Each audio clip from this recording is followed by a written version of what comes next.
My name is Cliff Robinson. I'm a professor of radiation oncology at Washington University in St. Louis.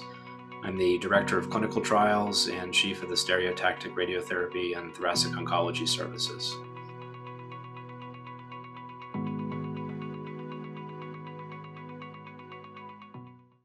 I often get asked the question, what's the difference between stereotactic radiotherapy or conventional radiation? And really, it comes down to a terminology issue. Conventional radiation can be thought of as small doses per day given every day, Monday through Friday, 5 days a week, typically in the order of anywhere from 3 to 8 weeks, depending on the area we're treating. And the reason we do that is because we're often treating relatively big areas, such as large areas of the chest or breast or brain, or down in the abdomen or pelvis, and there's a lot of healthy tissues there. Those healthy tissues can only take so much radiation per day, and when you're treating all of it, you need to give those smaller doses. But you also want to kill the tumor. So to give the appropriate amount of tumor dose to kill the tumor, you need to give a large enough dose, and that's often why it takes many weeks.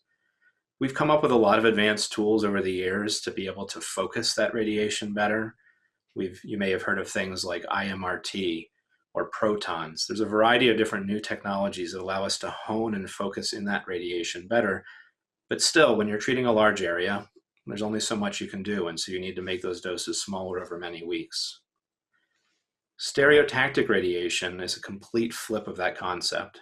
It's using very large doses, delivered often in something as few as a single dose up to 5 or more doses, using doses that we know would be potentially damaging to healthy tissues if not delivered properly. However, using modern precision equipment and using specialized machines that are capable of doing this, we can give these doses safely, typically to smaller areas than you might treat to what I just described before. And the results can be astounding because those larger doses given over a few treatments can be essentially almost ablative, meaning that they have a high likelihood of sterilizing the tumor. And more importantly, despite the fact that we're using big doses per day, because it's so precise, patients often have less side effects as well.